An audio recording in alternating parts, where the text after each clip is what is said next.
My grandpa left me his mountain lodge worth $2,200,000. The parents who disowned me at 17 showed up to the will reading, smiling. We'll turn it into a family business. But when the judge reached the final clause, everyone in the room gasped and their smiles instantly shattered. I, 32M, stood outside the law office, staring at the brass nameplate that gleamed in the afternoon sun. My hands were shaking, not from the cold December air, but from the weight of everything this moment represented. My grandfather had died 3 weeks ago, and I'd cried alone in my apartment, unable to attend the funeral because nobody had bothered to tell me it was happening. I'd found out through a random Facebook post from a distant cousin. The receptionist led me to a conference room where the air felt thick with expectation. I walked in and saw them immediately. My mother sat perfectly poised in a navy dress suit, her hair styled the way she'd always kept it, immaculate and controlled. My father was beside her, wearing the same superiority he'd carried my entire childhood.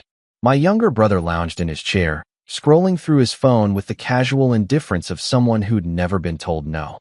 My aunt and uncle sat across from them, whispering to each other with barely concealed excitement.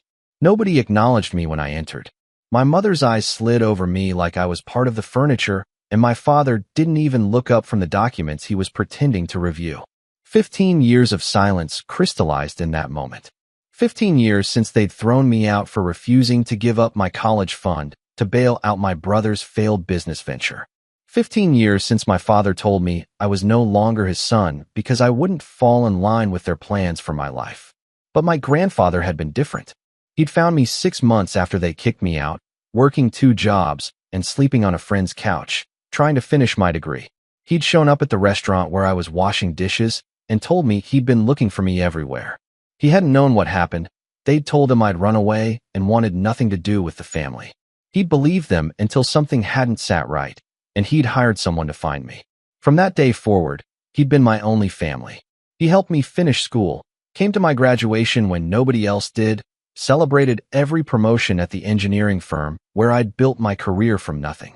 We'd spent weekends at his mountain lodge, fishing and talking about everything except the family that had discarded me. He never pushed me to reconcile with them, understanding that some wounds don't heal just because time passes. The lawyer entered, a stern woman in her 50s carrying a thick folder.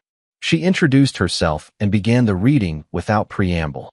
My mother and aunt leaned forward eagerly as she started listing off the smaller items.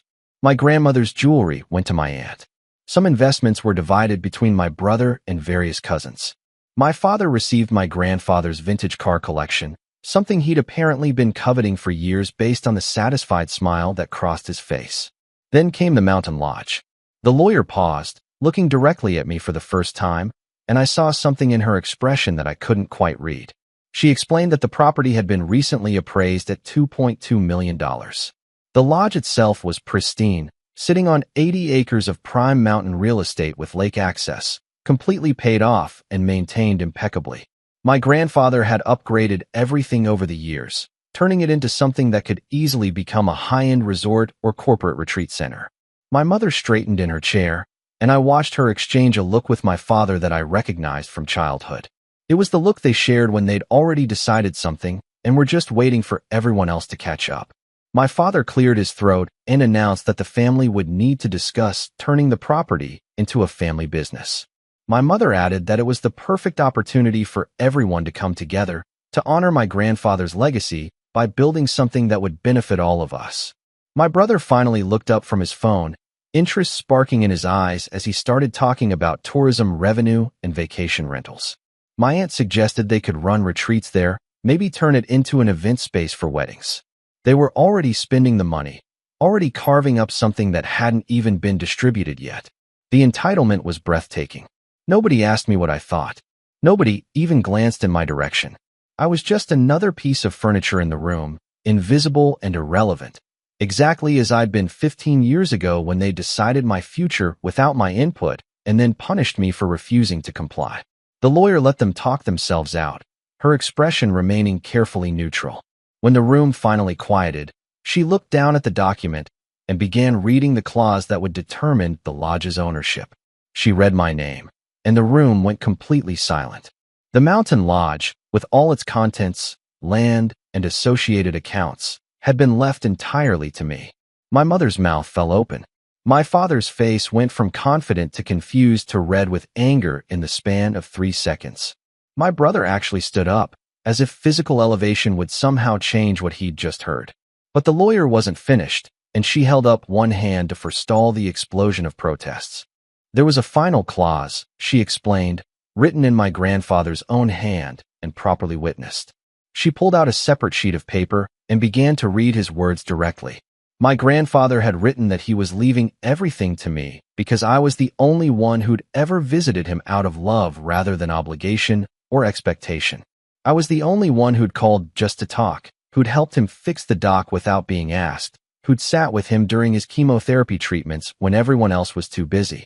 He wrote that he'd watched his own children become people he barely recognized, so focused on money and status that they'd thrown away their own son like garbage when he didn't serve their purposes. But the clause went deeper than simple inheritance. My grandfather had included a specific provision that if any family member contested the will or attempted to claim the property through legal means, I was authorized to release a collection of documents he'd compiled over the past 15 years.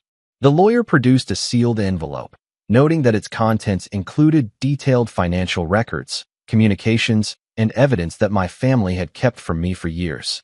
She didn't elaborate on what those documents contained, but my parents' faces told me everything I needed to know.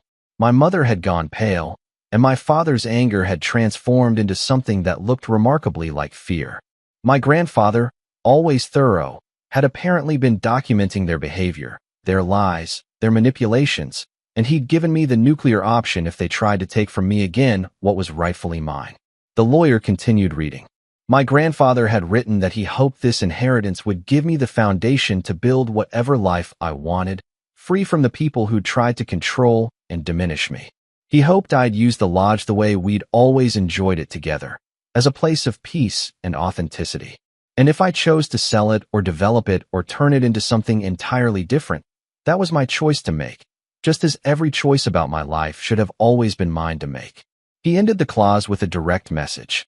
He wrote that he was proud of the man I'd become despite everything they'd done to break me. He was proud that I'd built a career through my own effort, that I'd maintained my integrity when it would have been easier to compromise it, that I'd never come to him asking for handouts or trying to manipulate him the way others had. He loved me, and he was sorry he couldn't be there to see what I'd do next, but he knew it would be something good because that's who I'd always been.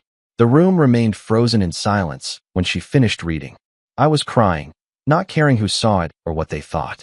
These were my grandfather's last words to me, and they meant more than any amount of money or property ever could. He'd seen me. He'd understood.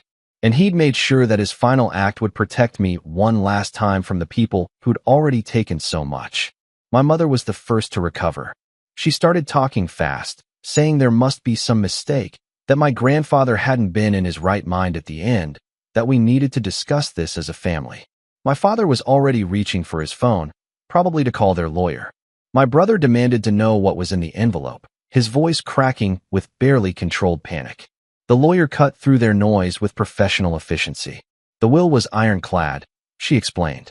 It had been written 2 years ago when my grandfather was in perfect health and sound mind, reviewed by multiple attorneys, and properly executed in every legal sense.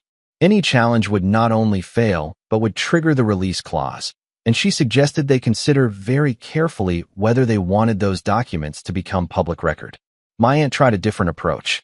She appealed to my sense of family, suggesting that surely I wouldn't want to keep everything for myself when we could all benefit. She reminded me that my grandfather would have wanted us to come together, to heal the rift that had kept us apart. My uncle nodded along, adding that this was an opportunity to start fresh, to move past old hurts and build something new. I looked at them, really looked at them, and saw nothing but calculation behind the performance of family unity. These were the same people who'd stood by silently while my parents kicked me out. The same people who'd gone along with the lie that I'd abandoned the family rather than been thrown away by them. They'd never reached out, never questioned the official story, never cared enough to find out the truth. And now they wanted me to share my inheritance because suddenly family mattered when there was money involved. I spoke for the first time since entering the room. I told them no. Just that single word, calm and final. I watched it land like a physical blow, their faces registering shock that I would dare to refuse them.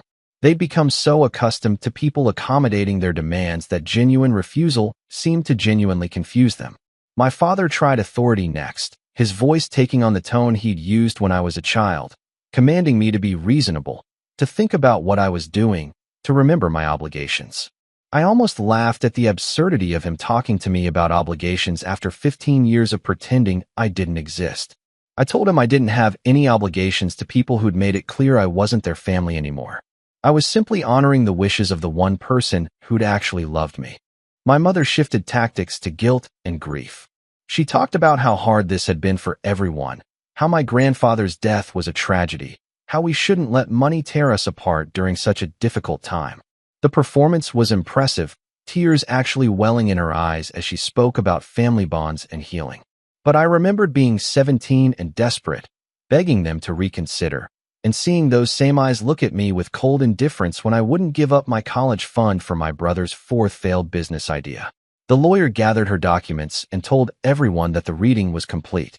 She provided me with a separate folder containing all the information I'd need to take possession of the property and access the associated accounts.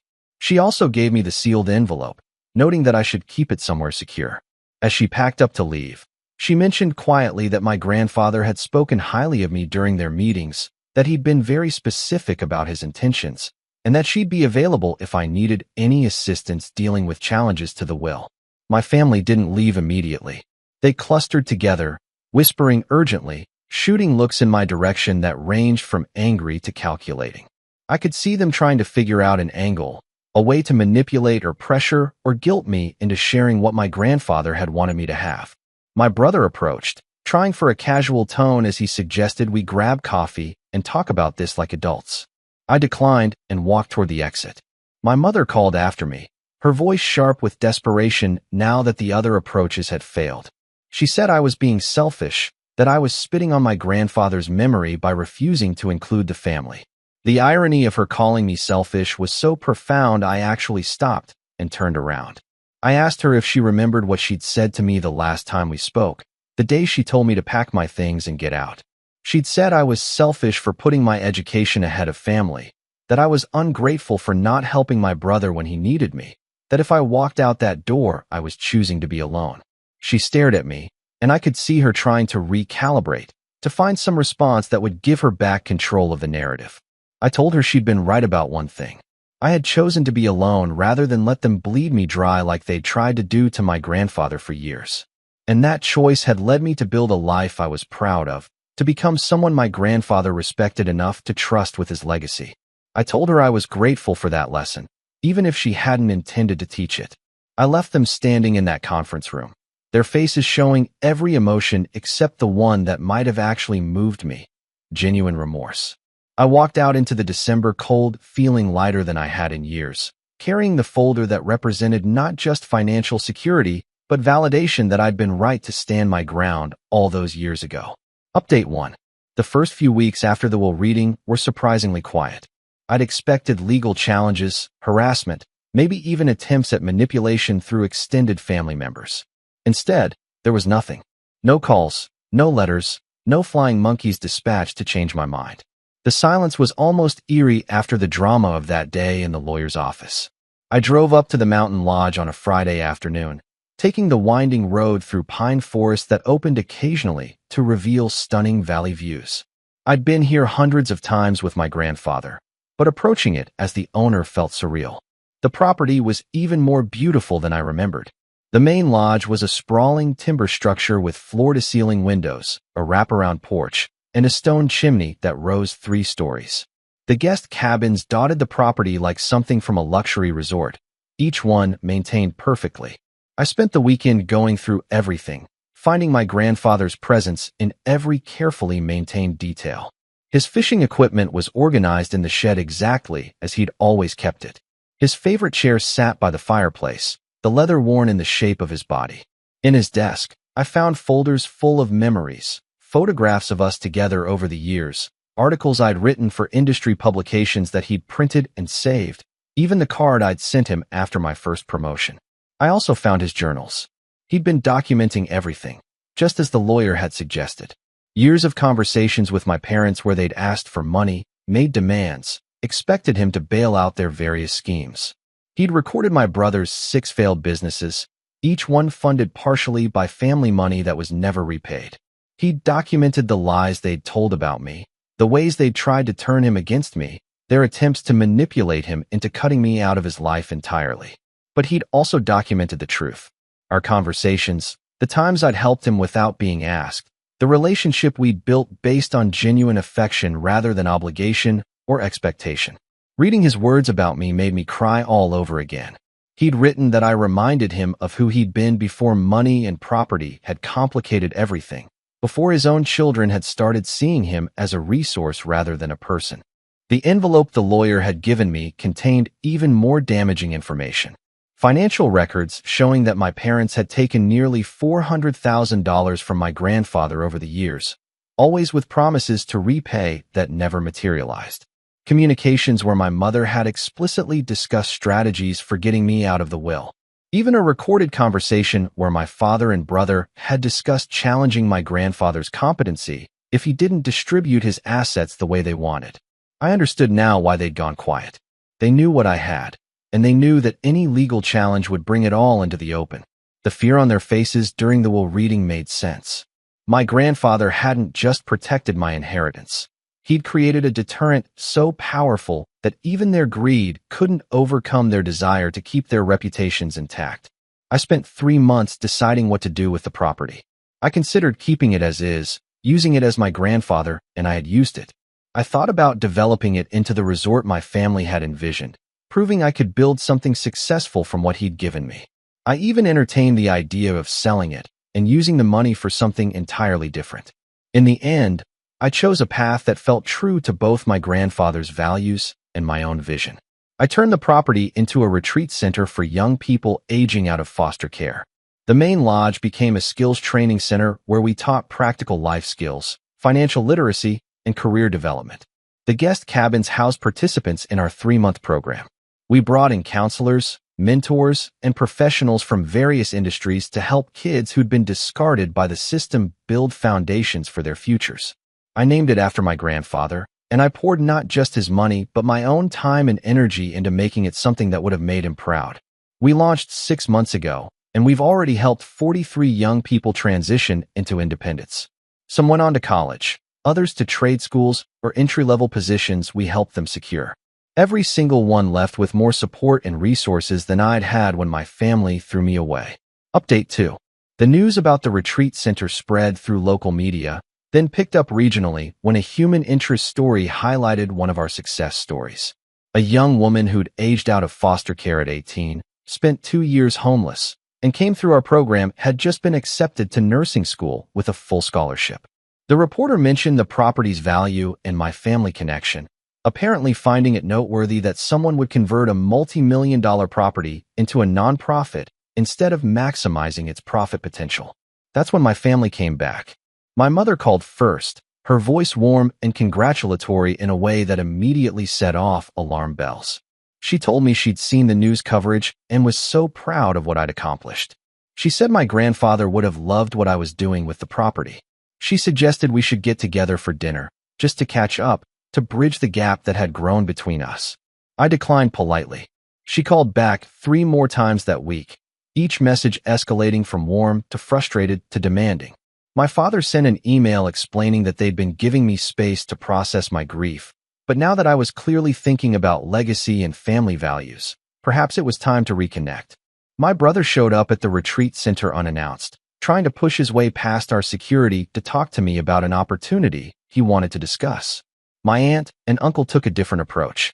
They made a substantial donation to the retreat center, then showed up to volunteer, clearly expecting that this would obligate me to engage with them.